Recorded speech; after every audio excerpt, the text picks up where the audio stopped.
Hello दोस्तों, स्वागत है आपका home science classes with SR में।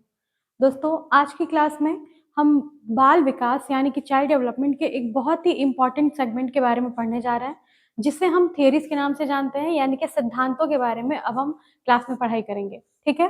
तो सिद्धांतों के अंतर्गत में बहुत सारे सिद्धांत हैं जो आपके मानव व्यवहार से संबंधित हैं, जो संज्ञानात्मक विकास से संबंधित हैं, जो सामाजिक अधिगम से संबंधित हैं, भाषा विकास से संबंधित हैं और साथ ही साथ मनोविज्ञान से संबंधित हैं। ठीक है? तो आज से हम लगभग जो थियरीज हैं, जो कॉन्सेप्ट्स हैं, जिनसे परीक्षाओं में लगातार प्रश्न पूछे जाते हैं, उनको सॉल्व करने की, उनको समझने की कोशिश करेंगे। और इसको कंप्लीट करने के बाद से नेक्स्ट क्लास में मैं इसके क्वेश्चंस भी आप लोगों को प्रोवाइड कराऊंगी, जो भी क्वेश्चंस प्रीवियस ईयर में इस पर्टिकुलर चैप्टर से पूछे गए हैं। तो चलिए स्टार्ट करते हैं। कॉपी पेन लेकर के आप लोग बैठिएगा, क्योंकि पीडीएफ पीपीटी की कोई स्लाइड नहीं है। हम पॉइंट टू पॉइंट चीजों को हिंदी इंग्लिश में लिखते हुए, पढ़ते हुए, समझते हुए चलेंगे। तो चलिए स्टार्ट करते हैं। सबसे पहले देखिए कि साइकोसेक्सुअल थियरी, आज की जो क्लास है हमारी किस पे है? साइकोसेक्सुअल थियरी पे है, यानी कि मनोलैंगिक सिद्धांत पे। तो सबसे पहले ये जान लीजिए कि ये सिद्धांत दिया किसने था। तो दोस्तों, ये सिद्धांत दिया था हमारे सिगमंड फ्रायड ने। किसने दिया था? सिगमंड फ्रायड ने दिया था। ठीक है? कब दिया था? तो सिगमंड फ्रायड ने इस सिद्धांत को दिया था 1905 में। ठीक। अब सिगमंड फ्रायड कौन है? कौन थे सिगमंड फ्रायड? अभी तो है नहीं। तो सिगमंड फ्रायड कौन थे? तो सिगमंड फ्रायड जो थे वो ऑस्ट्रिया के, ठीक है, कहाँ के? ऑस्ट्रिया के तंत्रिका विज्ञानी, जिसको न्यूरोलॉजिस्ट कह सकते हैं।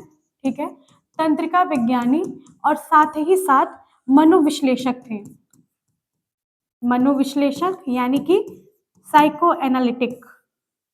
ठीक है? साइको एनालिसिस का काम करते थे।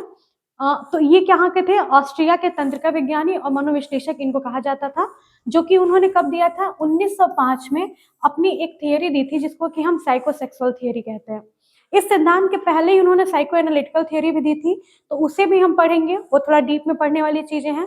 ये भी आपको मेन चीजों को समझना है, जहां से परीक्षा में प्रश्न आपके लगातार होम साइंस से संबंधित, चाहे वो आपका टीजीटी पीजीटी का हो, यूजीसी नेट जेआरएफ हो या असिस्टेंट प्रोफेसर हो, सब में ये प्रश्न जो होते हैं इससे घुमा फिरा करके आपसे डायरेक्ट क्वेश्चंस पूछे जाते हैं। ठीक है? तो ध्यान दीजिएगा इन सारे टॉपिक्स पे। पहला पॉइंट क्या था हमारा? सिगमंड फ्रायड ने सिद्धांत की खोज की थी। कई बार सिर्फ नाम से ही रिलेटेड आ जाता है तो नाम मत भूलिएगा।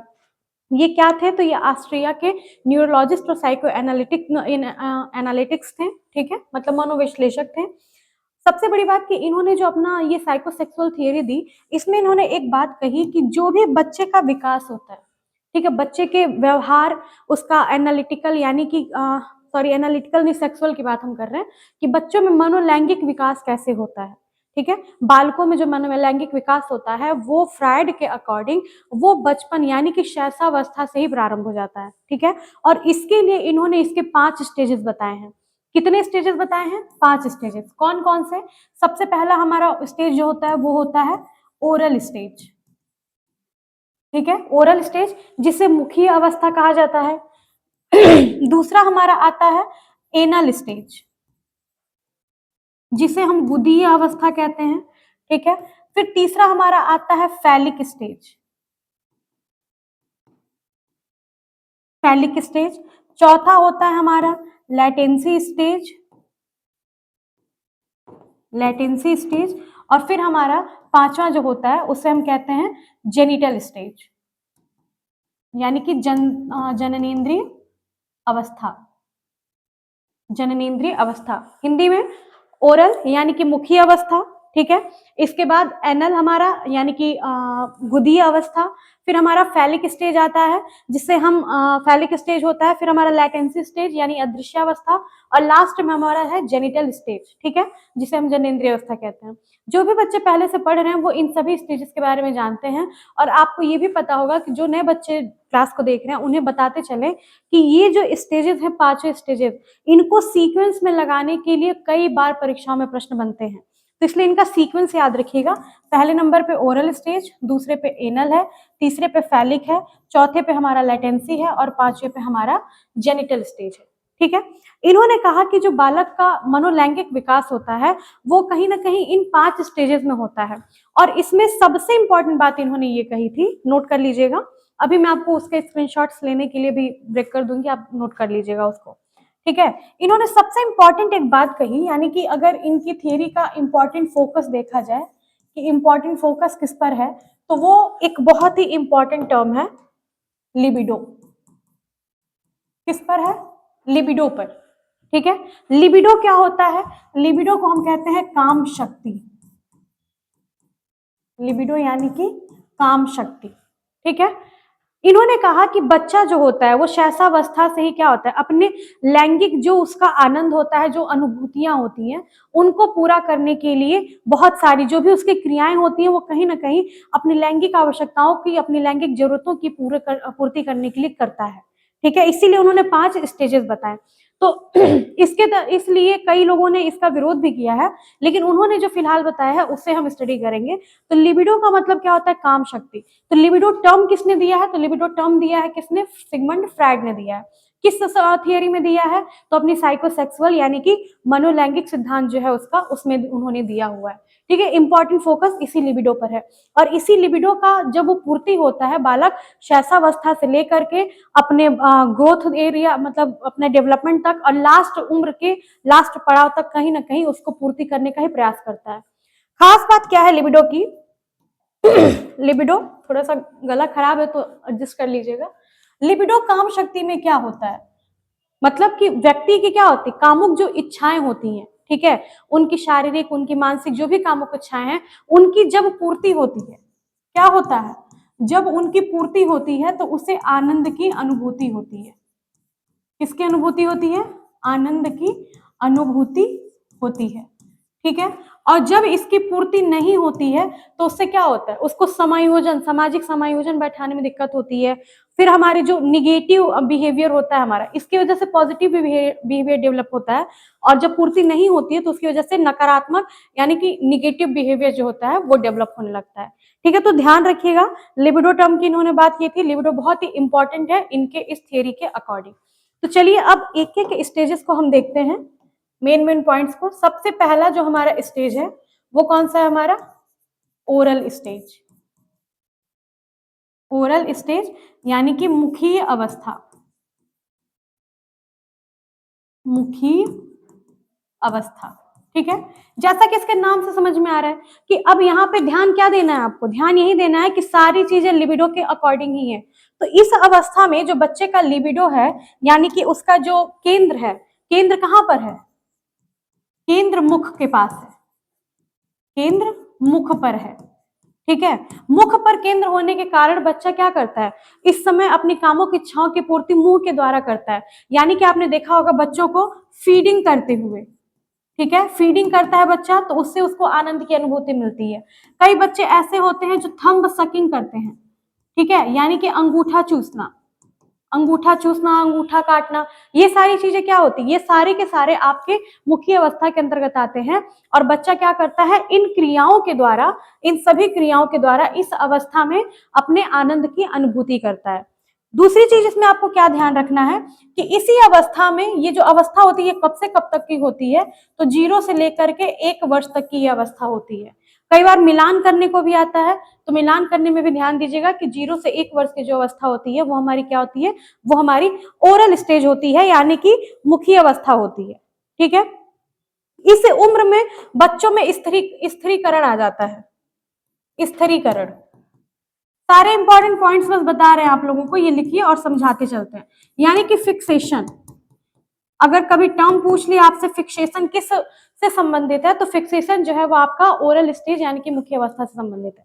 तो बेसिकली समझिए कि ये जो अवस्था है सबसे पहले जो कि साइकोसेक्सुअल थियरी के अंतर्गत हमारी आती है, ओरल स्टेज, इसमें फ्राइड ने बताया कि बच्चे का जो मनोलैंगिक विकास होता है उसका पूरा का पूरा केंद्र लिबिडो पर होता है। और वो लिबिडो कहाँ केंद्रित होता है? वो बच्चे के मुख पर केंद्रित होता है, यानी कि मुख के द्वारा बच्चा जो भी क्रियाएं करता है, जैसे फीडिंग करना, ठीक है, चूसना, खाना, काटना, ये सारी जो प्रक्रिया होती है इसके द्वारा बच्चे को आनंद की अनुभूति होती है, ठीक है। तो ये आपका क्या हो गया? पहला स्टेज हो गया। अब इसके बाद से हमारा दूसरा स्टेज दूसरा स्टेज हमारा क्या है? दूसरा है हमारा एनल स्टेज। एनल स्टेज जिसे हम क्या कहते हैं? गुदीय अवस्था।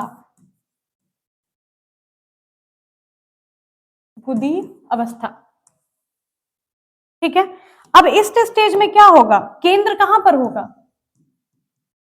केंद्र गुदा पर। ठीक है, या फिर गुदा की जगह पे हम ये भी लिख सकते हैं,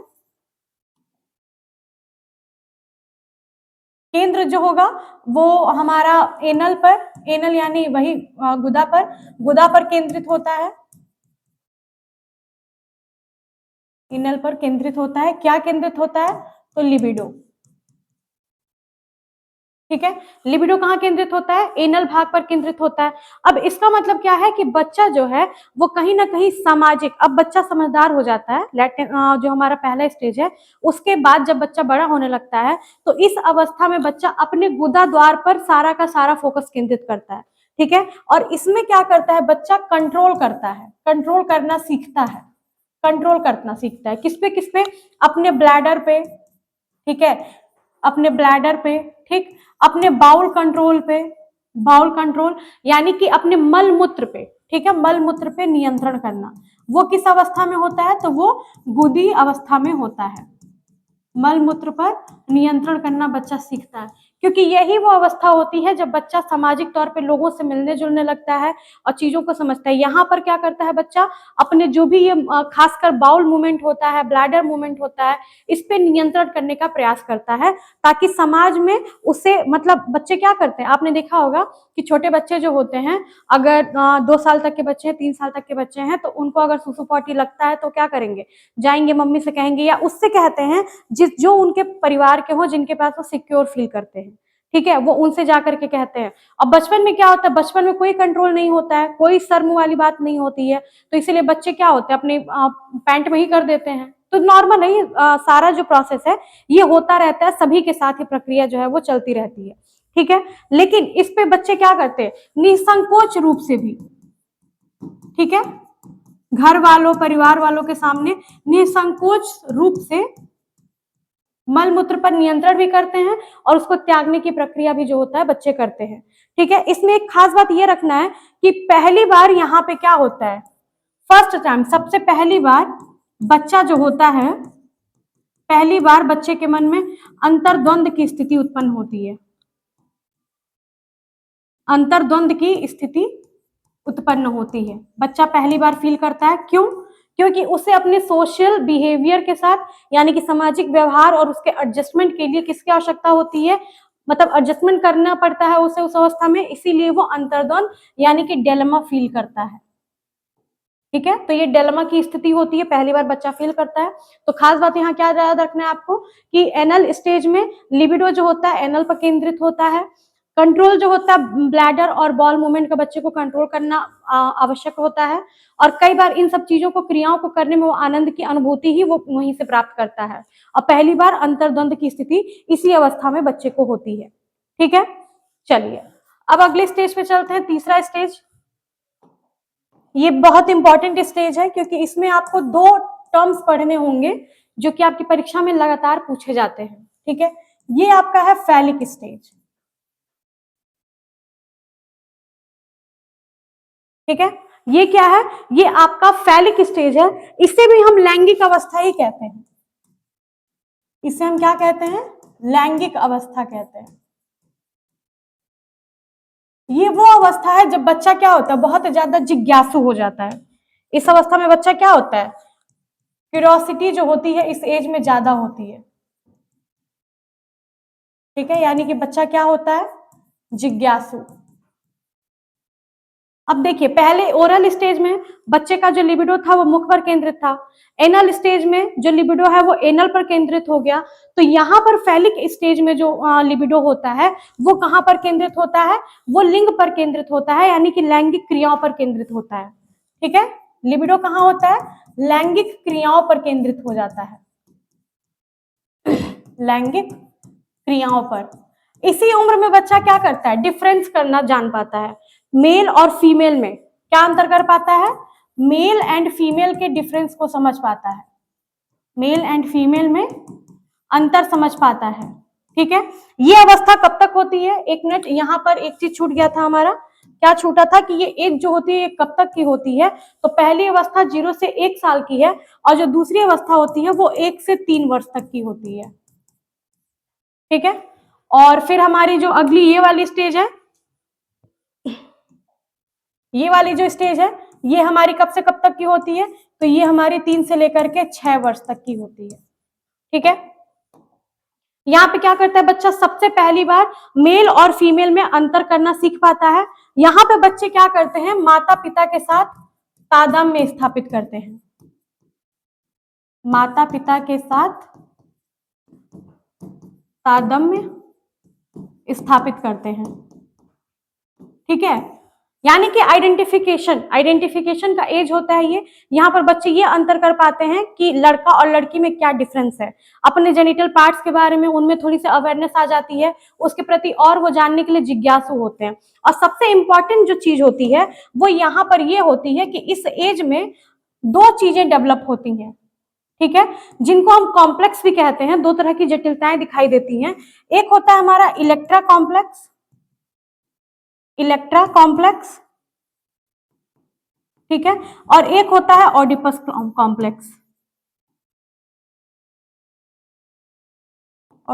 कॉम्प्लेक्स, ठीक है। इन दोनों को ही समझ लीजिए कि ये क्या क्या है, क्योंकि इनसे बहुत सारे प्रश्न आपके परीक्षा में बनते हैं और ये बहुत ही इंपॉर्टेंट पॉइंट है आपके लिए। ठीक है, जो ओडिपस होता है इसे हम दूसरे शब्दों में मातृ ग्रंथि भी कहते हैं, मातृ मनोग्रंथि कहते हैं, मातृ ग्रंथि कहते हैं। ठीक है, मातृ मनोग्रंथि भी लिख सकते हैं, पूरा नाम इसका मातृ मनोग्रंथि। ठीक है, और ये जो इलेक्ट्रा होता है इसको हम पितृ मनोग्रंथि भी कहते हैं, पितृ मनोग्रंथि। ठीक है, अब ये इलेक्ट्रा और ओडिपस कॉम्प्लेक्स क्या है, क्योंकि इस अवस्था में फैलिक स्टेज में बच्चों में ये तो चीजें समझ में आने लगती है उन्हें कि लड़के और लड़की में अंतर है, लेकिन वो क्या होते हैं, लड़के जो होते हैं वो अपनी माँ के प्रति ज्यादा आकर्षित होते हैं और लड़कियां जो होती हैं अपने पिता के प्रति ज्यादा आकर्षित होती हैं। तो ये जो दोनों प्रक्रियाएं हैं, ये जो दोनों कंडीशंस हैं, इन्हीं दोनों को इलेक्ट्रा और ओडिपस नाम दिया गया है। ओडिपस जो होता है ये मातृ मनोग्रंथि है, यानी कि ये लड़कों में पाया जाता है। किसमें होता है, देखिए यही कंफ्यूजन रहता है परीक्षा में, और आपको यही चीज एकदम क्लियर होना चाहिए कि मातृ मनोग्रंथि जो है ये बॉयज में होती है, बॉयज में यानी कि लड़कों में पाई जाती है, वो अपनी माता के प्रति आकर्षित होते हैं, बॉयज में होती है। और क्या होता है ये, माता के प्रति आकर्षण, माता के प्रति आकर्षण। आपने देखा होगा कि जो 6-7 साल के 5 साल के जो बच्चे होते हैं वो मम्मा बॉय ज्यादा होते हैं। ठीक है, कहीं भी जाना है तो मम्मी के साथ जाना है, कुछ भी करना है तो मम्मी के साथ करना है, और जो भी मतलब कुछ क्रिएटिव करना है, कुछ घूमने जाना है, कुछ भी करना है, तो वो ज्यादातर मम्मी के प्रति ज्यादा आकर्षित होते हैं। और जस्ट इसके अपोजिट जो इलेक्ट्रा कॉम्प्लेक्स होता है, पितृ मनोग्रंथि, ये किस में होता है, तो ये आपका गर्ल्स में होता है। किसमें होता है, ये गर्ल्स में होता है। और गर्ल्स में किसके प्रति होता है, तो पिता के प्रति आकर्षण होता है। किसके प्रति आकर्षण, पिता के प्रति आकर्षण। ठीक है, और ये दोनों बच्चों बहुत इंपॉर्टेंट है। ठीक है, बहुत ही ज्यादा इंपॉर्टेंट है, यहाँ पे आप नोट कर लीजिए, क्योंकि आगे आप किसी भी एग्जाम की परीक्षा देंगे, ठीक है, कोई भी एग्जाम अगर आप देते हैं, चाहे आप बीपीएससी का दीजिए, एमपीएससी का दीजिए, या फिर हरियाणा का दीजिए, यूपी का दीजिए, कहीं का भी दीजिए, नेट जेआरएफ का दीजिए, आपको इस प्रकार के प्रश्न आपको जरूर पूछे जाते हैं। और मैं नेक्स्ट क्लास में आपको इसी प्रकार के प्रश्नों को कराऊंगी जो अलग अलग एग्जाम्स में पूछे गए हैं। ठीक है, तो वो क्लास भी आप लोग कंटिन्यू करिएगा, और क्लास कंटिन्यू तभी आप कर पाएंगे जब आप हमारे चैनल को सब्सक्राइब कर लेंगे। तो लाइक शेयर और सब्सक्राइब भी करते रहिएगा। ठीक है, चलिए आगे कंटिन्यू करें हम। इसमें कुछ चीजें छूटी तो नहीं है, ये कंप्लीट हो गया है। ठीक है, इस एज में एक खास बात ये भी होती है कि चूंकि बच्चे क्या होते हैं, लड़का और लड़की में भेद करने लगते हैं, तो बच्चों में एक डर भी होता है, अवांछनीय व्यवहार के प्रति उनको क्या होता है, दंड मिलता है। ठीक है, तो बच्चों में इसमें डर भी उत्पन्न हो जाता है, इस अवस्था में चीजों को समझने लगते हैं, और जो व्यवहार सामाजिक तौर पे स्वीकार्य नहीं होते उनको करने से बचते हैं। ठीक है, इस एज में क्या होता है, लड़का और लड़की क्या होते हैं, एक दूसरे को जानने के प्रति मतलब उनमें जिज्ञासा ज्यादा होती है। ठीक है, फिर आता है हमारा चौथा लेटेंसी स्टेज। चौथा है हमारा लेटेंसी स्टेज। देखिए बहुत ज्यादा थियरी, आपको बहुत ज्यादा डीप में नहीं जाना है, आपको उतनी चीजें समझनी है कि आपका कॉन्सेप्ट क्लियर हो जाए और प्रश्न जब परीक्षा में पूछे जाएं तो आप उसको आराम से कर सके। तो जैसे जैसे पॉइंट टू पॉइंट नोट्स बनाए जा रहे हैं आप वैसे ही नोट्स अपना बनाते रहिए, इसीलिए इस तरह से बता रहे हैं ताकि आप आराम से कॉपी पेन लेकर के बैठे और नोट्स को भी बनाते चले। लेटेंसी स्टेज को हम हिंदी में कहते हैं अदृश्यावस्था, अदृश्यावस्था, और कई बार इसको अव्यक्तावस्था भी कहा जाता है, अव्यक्तावस्था। ठीक है, अब इस स्टेज में क्या होता है, लिबिडो जो होता है क्या होगा इस अवस्था में, सबसे पहला पॉइंट कि लिबिडो गायब हो जाता है, यानी कि इस अवस्था तक आते आते बच्चे में लिबिडो, काम शक्ति जो होती है वो कहीं ना कहीं गायब हो जाती है। गायब इन द सेंस कि पूरी तरह से गायब नहीं होती, बस वो प्रत्यक्ष रूप से दिखाई नहीं देती है, अप्रत्यक्ष रूप से रहती है। ठीक है, ये अवस्था कब से कब तक चलती है, तो ये 6 से लेकर के प्यूबर्टी तक चलती है। प्यूबर्टी यानी कि कह सकते हैं कि 11 से 12 वर्ष तक के दौरान तक ये चलती है, लड़के लड़कियों सभी में। ठीक है, तो इस अवस्था में क्या होता है, सबसे मेन बात इस अवस्था की क्या है कि यहाँ पर लिबिडो जो होता है वो बेसिकली गायब हो जाता है लेटेंसी स्टेज में। यहाँ पे बालक क्या होता है, अंतर्मुखी हो जाता है। बालक यहाँ पे क्या हो जाता है, बालक यहाँ अंतर्मुखी, ठीक है, अंतर्मुखी, इंट्रोवर्ट हो जाता है, इंट्रोवर्ट, यानी कि अब उसके मन में, क्योंकि लिबिडो गायब है तो कैसे पता गायब है, क्योंकि उसके मन में विचार तो है कई सारे, लेकिन सामाजिक डर के कारण, लोगों के डर के कारण, सामाजिक अव्यवहार के कारण बच्चा क्या करता है, उन चीजों को छुपा करके, दबा करके रखता है, इसीलिए इसको रिप्रेशन एज भी कहा जाता है। क्या कहा जाता है, रिप्रेशन एज, यानी कि बच्चा यहाँ पे क्या करता है, यहाँ पे अपने मनोभावों को, अपने जो भी लैंगिक प्रक्रियाएं, लैंगिक क्रियाएं हैं, लैंगिक उत्तेजनाएं हैं उसकी, वो उनको दबाने लगता है। ठीक है, इसी कारण आप देखिए कि यहाँ पे ग्रुपिंग, इस स्टेज में क्या होता है, ग्रुपिंग स्टार्ट हो जाती है, ग्रुपिंग। ठीक है, ग्रुपिंग भी कैसे स्टार्ट होती है, दो, जैसे पहली की जो एज होती है उसमें लड़के लड़कियां सब साथ में खेलते हैं, लेकिन लेटेंसी स्टेज में क्या होता है, बॉयज हैं तो बॉयज के साथ उनकी ग्रुपिंग है, गर्ल्स हैं तो गर्ल्स के साथ उनकी ग्रुपिंग है। ठीक है, अपने सोशल बिहेवियर को एडजस्ट करने के लिए ये सारी चीजें जो होती है, ग्रुपिंग जो होती है उनकी, वो बॉयज की बॉयज के साथ और गर्ल्स की गर्ल्स के साथ रहती है। ठीक है, इसको यौन विरोध जो होता है, मतलब यहाँ पे इस अवस्था में यौन विरोध प्रबल अवस्था में रहता है। ठीक है, लेटेंसी में यौन विरोध ज्यादा होता है। ठीक है, यौन विरोध की अवस्था है ये, अगर कभी प्रश्न पूछ ले कि यौन विरोध की अवस्था कौन सी है, तो आप आराम से लगा सकते हैं कि यौन विरोध की अवस्था लेटेंसी स्टेज है, अदृश्यावस्था है। क्यों, क्योंकि इसी विरोध के कारण यहाँ पे क्या होता है, इस एज में लिबिडो जो होता है वो गायब रहता है, यानी कि प्रत्यक्ष रूप से वो दिखाई नहीं देता है। ठीक है, चलिए अब इसके बाद से हमारा लास्ट स्टेज, पांचवा, पांचवा कौन सा स्टेज है, पांचवा है हमारा जेनिटल स्टेज। जेनिटल स्टेज, जिसको हम कहते हैं जननेंद्रिय अवस्था।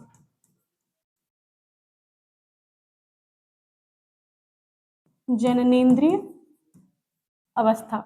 ठीक है, ये भी क्या है आपका, ये भी इसी साइकोसेक्सुअल थियरी का अंतिम स्टेज है। और अब यहाँ पर जाकर के जो भी बच्चे का लिबिडो होता है वो उसके जनन अंगों पर केंद्रित हो जाता है, लड़कों का लड़कियों के प्रति, लड़कियों का लड़कों के प्रति। तो आप इनको पॉइंट्स को लिख सकते हैं कैसे, सबसे पहले कि ये कब से कब तक होता है, तो ये आपका 6-11 कह सकते हैं प्यूबर्टी, 6 नहीं, प्यूबर्टी यानी कि 11 से लेकर के इसके बाद की जो भी अवस्थाएं होती हैं आपके, कब तक की, मैच्योरिटी तक की, जब तक मैच्योर नहीं हो जाते, परिपक्व नहीं हो जाते, तब से प्यूबर्टी से लेकर के मैच्योरिटी तक की ये अवस्था होती है। और यहाँ पर क्या होता है, लिबिडो जो होता है वो कहाँ केंद्रित होता है, लिबिडो का केंद्र जो होता है वो जेनिटल पार्ट पे होता है, जेनिटल पार्ट पे होता है। यानी कि जो आपने देखा फैलिक स्टेज में लड़के का माता के प्रति, लड़की का पिता के प्रति, वही आकर्षण अब क्या होता है, उनका दूसरे लड़कियों का दूसरे लड़कों के प्रति और लड़कों का दूसरे लड़कियों के प्रति केंद्रित हो जाता है। जो हम इस स्टेज में, यानी कि मेच्योरिटी, टीनेजर्स जो होते हैं, टीनेज वाले एज में ये जो होता है मेन चीज होता है किसका, हमारे साइकोसेक्सुअल थियरी का मेन पार्ट, ठीक है। इसीलिए इसको यौन चेतन की अवस्था कहते हैं, यौन चेतन या फिर यौन जागरण की अवस्था। क्योंकि जो लेटेंसी स्टेज में जो यौन चेतना बच्चों की सो जाती है वो क्या होती है, फिर इस स्टेज में जग जाती है और यहाँ पे जो ग्रुपिंग होती है, ठीक है, यहाँ पे जो ग्रुपिंग होती है उस ग्रुप में लड़की या लड़के का कोई भेद नहीं होता है, बॉयज का गर्ल्स के साथ भी ग्रुप हो सकता है, ठीक है, और गर्ल्स का बॉयज के साथ भी ग्रुप हो सकता है, ठीक है। तो ये चीजें हैं सारी इसके प्रति, और इसमें सबसे बड़ी खास बात क्या है कि विपरीत लिंग के प्रति आकर्षण होता है, जो चीजें आपको बताते जा रहे हैं। विपरीत लिंग के प्रति आकर्षण, विपरीत लिंग यानी कि लड़कों का लड़कियों के प्रति और लड़कियों का लड़कों के प्रति आकर्षण जो होता है वो आपका इस जेनिटल अवस्था में लास्ट में जाकर के दिखाई देता है, ठीक है। तो ये था आपका क्या, ये सारे के सारे थे आपके साइकोसेक्सुअल थियरी जो कि फ्रायड ने दी थी, उसके सारे मेन पॉइंट्स हैं। आइए एक बार इनको देख लिया जाए क्या क्या है, ठीक है। फिर से रिवाइज कर लेते हैं हम लोग, क्विकली रिवाइज। सबसे पहले देख लीजिए क्या क्या है इसमें। तो सिगमंड फ्रायड ने ये थियरी दी थी, साइकोसेक्सुअल थियरी 1905 के टाइम पे दी थी लगभग, और ऑस्ट्रिया के तंत्रिका विज्ञानी और मनोविश्लेषक थे कौन, सिगमंड फ्रायड थे। 5 स्टेजेस है इस थियरी की, ओरल स्टेज है, एनल स्टेज है, फिर आपका फैलिक स्टेज, लेटेंसी स्टेज और लास्ट में आपका जेनिटल स्टेज है। इन सारे स्टेजेस को एक बार देख लीजिए कौन कौन से हैं। तो पहला स्टेज इंपॉर्टेंट फोकस किस पे था, तो इंपॉर्टेंट फोकस था इनका लिबिडो पे यानी कि काम शक्ति पे। अगर किसी व्यक्ति की, बालक की लिबिडो पूरी होती है तो उसे आनंद की अनुभूति होती है, यदि वो नहीं होती है पूरी तो उससे क्या होगा, उसके अंदर क्रोध, गुस्सा, ठीक है, और निगेटिव थॉट्स, निगेटिव बिहेवियर ज्यादा डेवलप हो जाएगा। ओरल स्टेज 0 से 1 वर्ष तक की अवस्था होती है जिसको मुख्य अवस्था कहते हैं। यहाँ पर लिबिडो कहाँ केंद्र होता है, मुख पर केंद्रित होता है, और बच्चा उसकी पूर्ति कैसे करता है, फीडिंग के द्वारा, थम सकिंग के द्वारा, काटने के द्वारा, ठीक है, और स्थिरीकरण, फिक्सेशन इस स्टेज की खास बात होती है। चलिए अगला हमारा एनल स्टेज, गुदी अवस्था 1 से 3 वर्ष तक की। यहाँ पर लिबिडो किस पर केंद्रित होता है, एनल पार्ट पर केंद्रित होता है, और जिस कारण बच्चे को मलमूत्र त्यागने में आनंद की अनुभूति होती है, वो उसको करने में भी आनंद की अनुभूति करता है, हैप्पीनेस उसे फील होती है, और उसको कंट्रोल करके भी वो उस पर आनंद की अनुभूति करता है, और सामाजिक व्यवहार को बढ़िया दिखाने के लिए यानी कि समाज में वो उस चीज पे नियंत्रण करना भी सीख जाता है, ठीक है। पहली बार अंतर्द्वंद यानी कि डिलेमा की स्थिति भी यहीं पे उत्पन्न होती है। फिर आपका ये स्टेज आता है कौन सा, तीसरा हमारा फैलिक स्टेज।